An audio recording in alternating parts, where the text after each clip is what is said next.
You're a Nightlife with Suzanne Hill. Now, what a treat we have for you now. We're going to talk all about chai. Now, did you know that chai means tea in Hindi? So if you ask for a chai tea in English, you're actually saying, can I have a tea? Which is a bit silly, isn't it? It's a turn of phrase that makes my next guest giggle. Now, Uppma Virdi is an Indian-born chai maker and former lawyer. She left the law to pursue her passion and now runs a company called Chai Walli in Sydney. She has joined me in the studio and she's even brought in an array of chai for us to taste this evening. Uppma, hello, welcome to Nightlife. Thanks so much, Suzanne, for having me. So this story all starts with your grandfather. Tell me about him.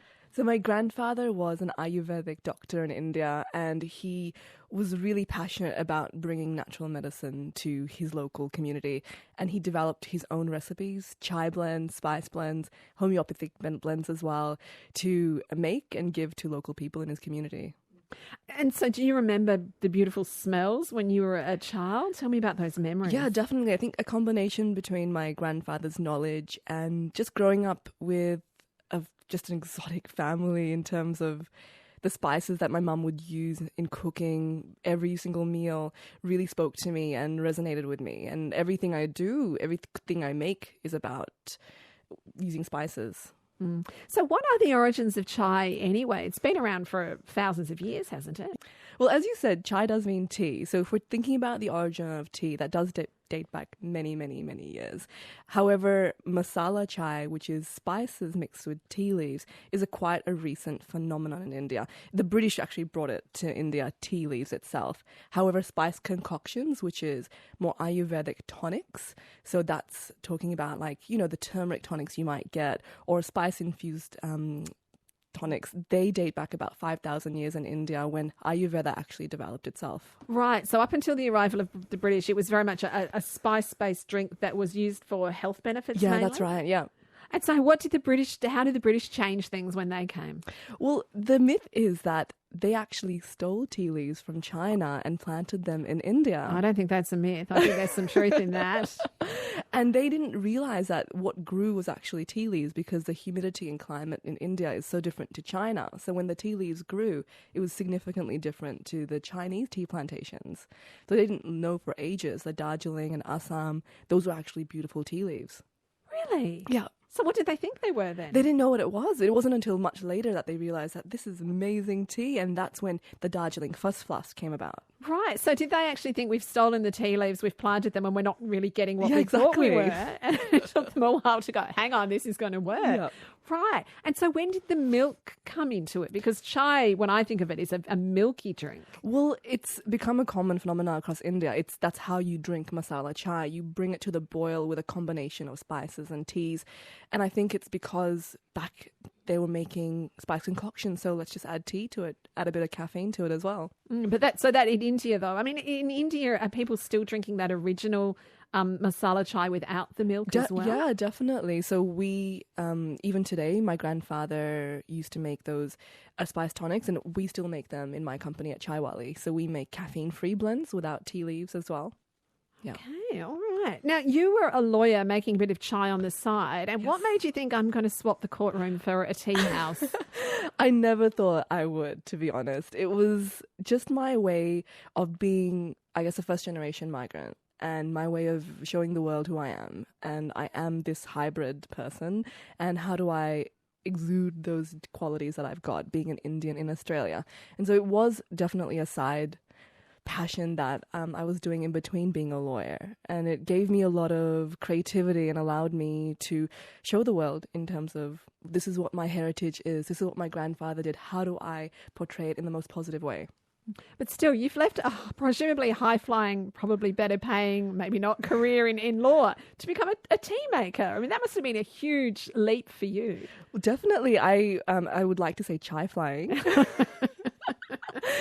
But it was definitely a really hard decision. It took me about a year from when I knew I really had to leave to pursue my business properly to actually leaving, because I loved my job. I loved the people I worked with. I was a great commercial lawyer doing IP, employment, and general commercial work.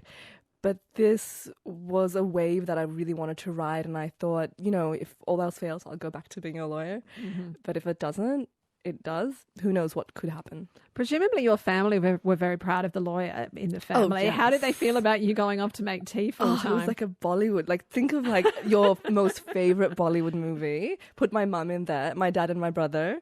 And it was literally like having a war.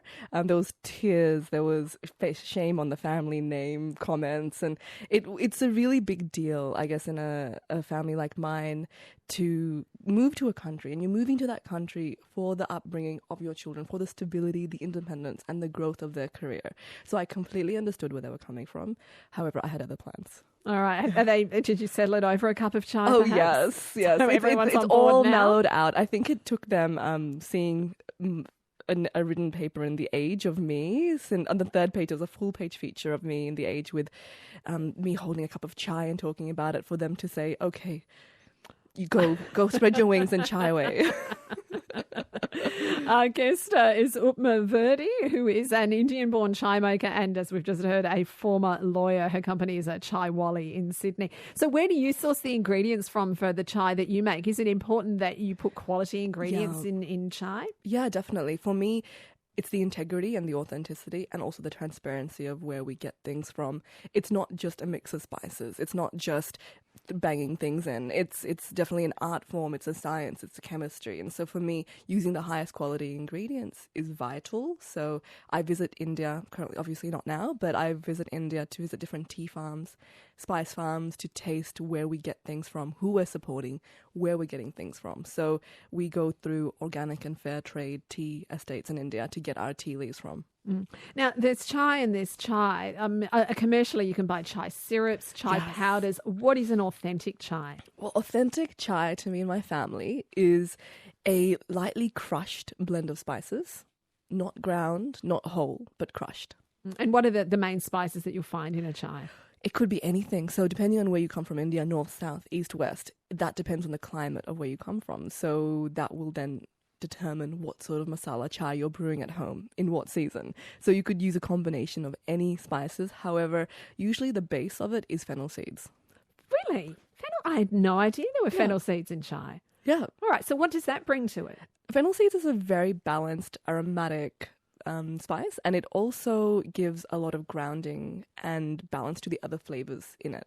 Mm-hmm. Well, this might be a good time actually to do a bit of a taste test, because what you really want to demonstrate is that chai can be very different, as we've just heard you say.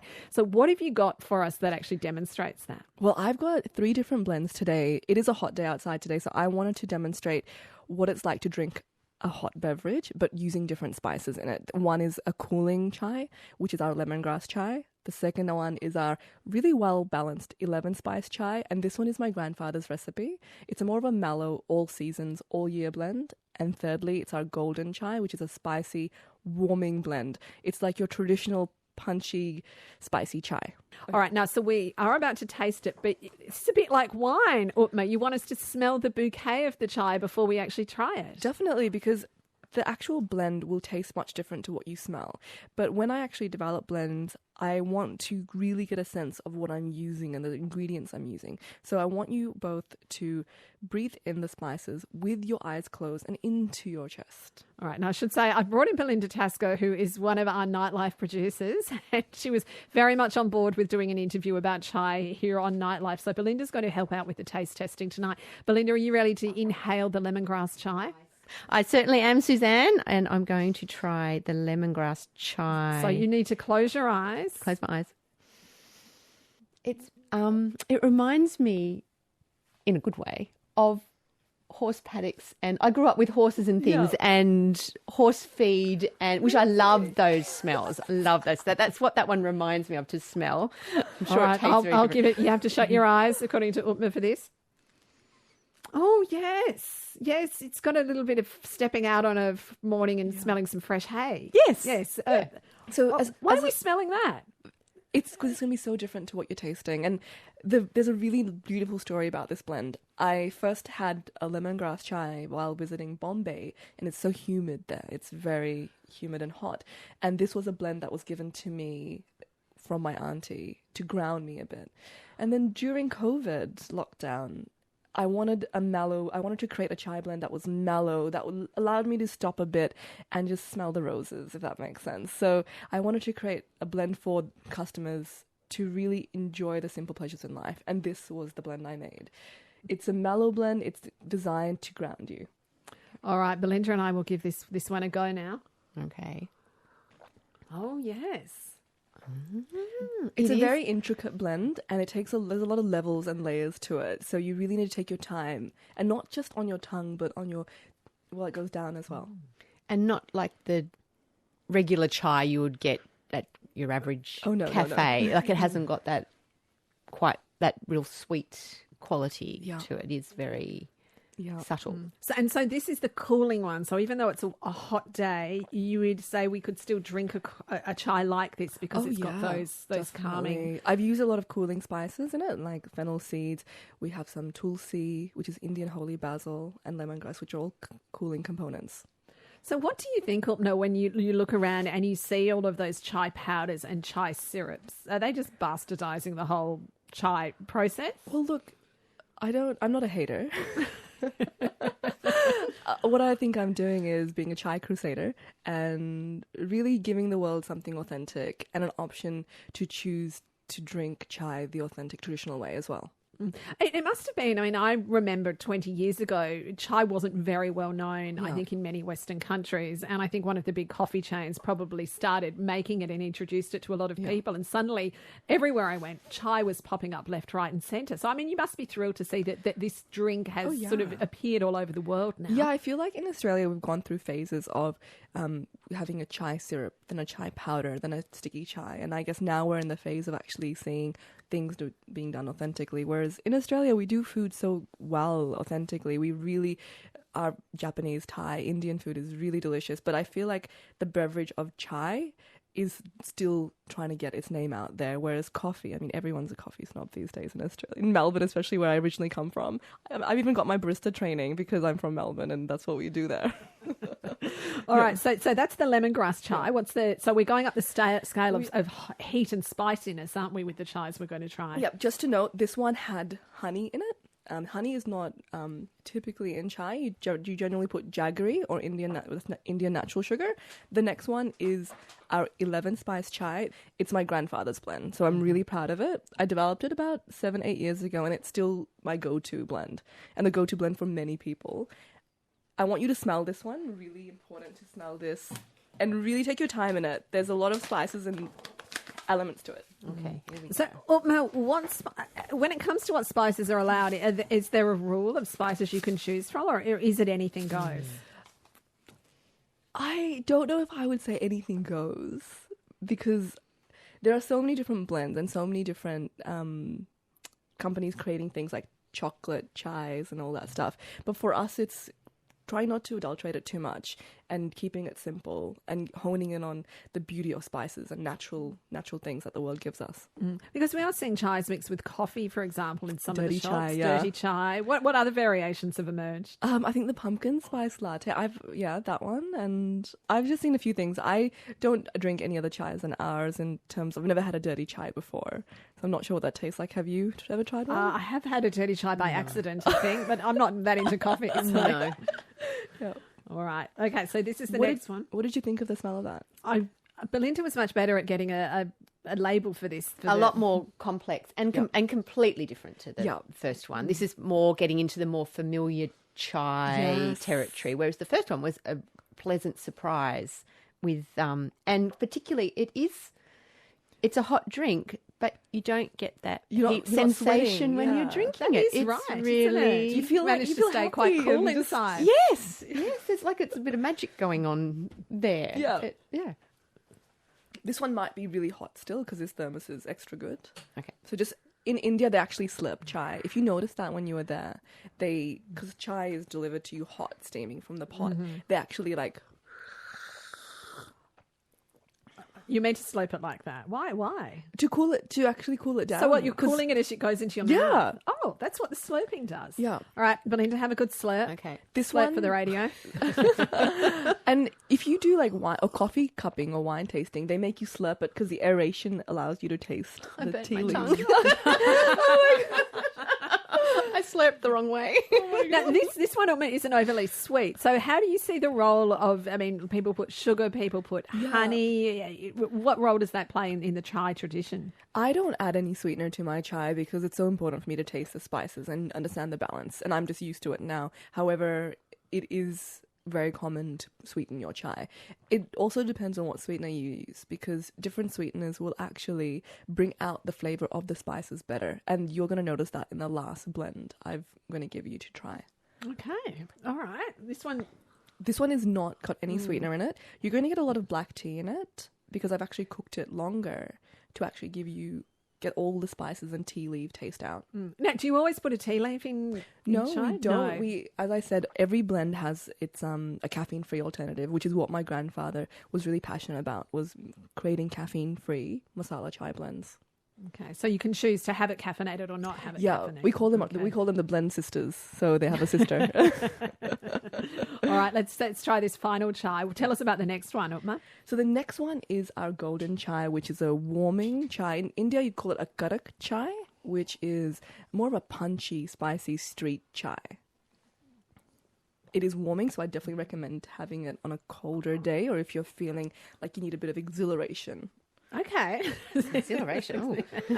So whenever someone comes to our warehouse or comes to my home and they want to have a chai, I ask them how they're feeling. Not Really? what kind of chai they want, but how are you feeling? Are you feeling you need a bit of a pick-me-up? Are you needing a bit of like mellowing out? I ask them how they're feeling. All right, so chai can help with your moods. All right, so this is the one that's going to give us a bit of exhilaration. So this is the one we would drink on the cold day. Oh yeah, definitely. This is a cold day. Or at work. Need some exhilaration. Oh yes, yes, that's definitely got that. Beautiful. Which one spoke to you the most? Oh, I like all of them, but the first one was so surprising to me, and I really enjoyed that one. the lemongrass one. Yes. Yeah, I like the first or the third. I do like a little bit of sweet, and this one does have that slightly sweeter. Yes.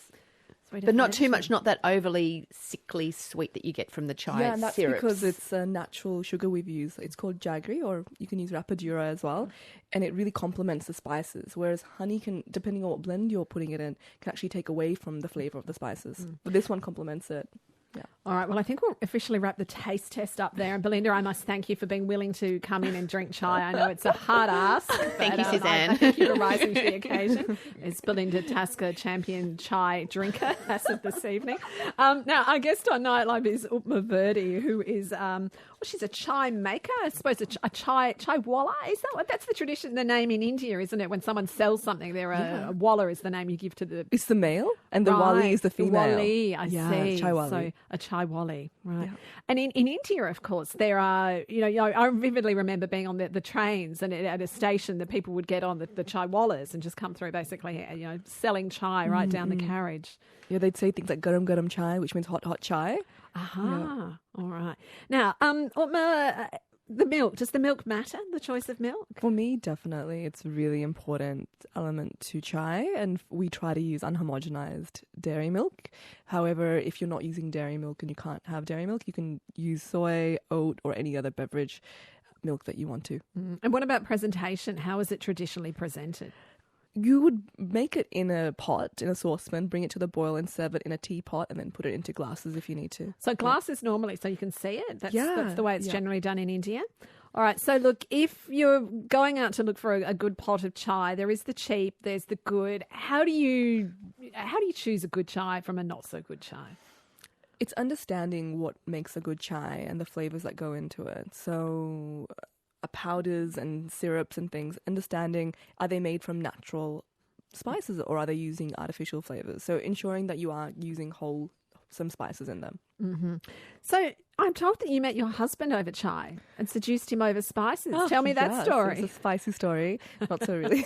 So I was doing exchange in Graz in Austria, and he was doing the same semester of exchange there from Sydney. So I was there from Melbourne and he was there from Sydney. And I invited him over for a cup of chai, and we had multiple cups of chai over the course of some time. And did you give him the spicier chai? Oh, That was before Chai Walli even existed. But I would teach him about different spices and teach him about cinnamon is used for this or fennel seeds is used for this. And we'd brew cups of chai together, have them till late in the night. And it was like a love story brewing. It was really sweet. And then we fell in love, traveled Europe, came back, and I couldn't get rid of him. And are you usually still sharing a love of chai together? Yeah, on a daily basis, we'll have a chai in the morning. He might take it to work in a big thermos. And then in the evening, we love having a haldi doodh, which is a turmeric latte.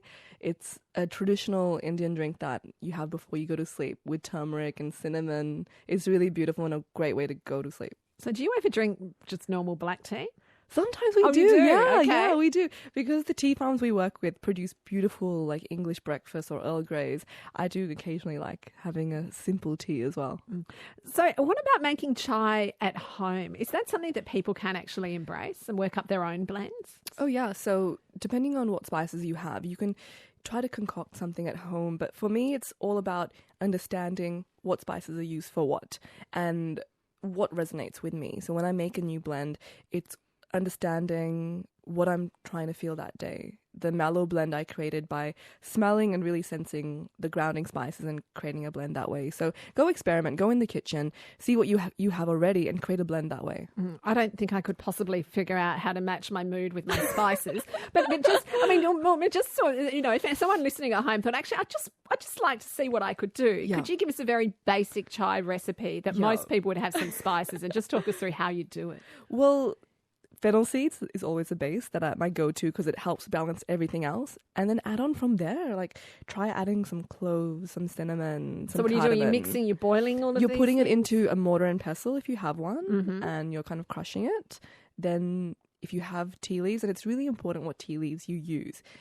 I don't use a full leaf tea leaf. I use a CTC, which is called Crush, Tear, Curl. That's a blending tea. That's what you use to blend with spices because it complements the flavor of the spices. And then what? Boil that all up. Boil that all up with water, Mm-hmm. add milk, bring it to the boil, strain it out, and drink it. But remember to strain it out. Right. And does it keep, I mean, if you left it for a while, would it taste even stronger? Is it something that you could strain out later? Or? You could, but it might get quite tangy and Right. it has a lot of tannin in it. Yeah, so if you did leave it in too long, it could create a lot of bitterness from the spices and the tea. Now, Uppma, I know you. Your email sign off is "Stay spicy." Is that pretty well your motto for life? Oh yeah, definitely. Stay spicy, drink chai. All right. Well, there you have it from I think someone we can say is pretty well a chai expert. Uppma Virdi, thank you so much for coming into Nightlife and teaching us all about chai. Thanks so much. Stay spicy. Uppma Virdi, right back at you there. Uppma Virdi, an Indian-born chai maker and former lawyer who now runs Chai Walli in Sydney.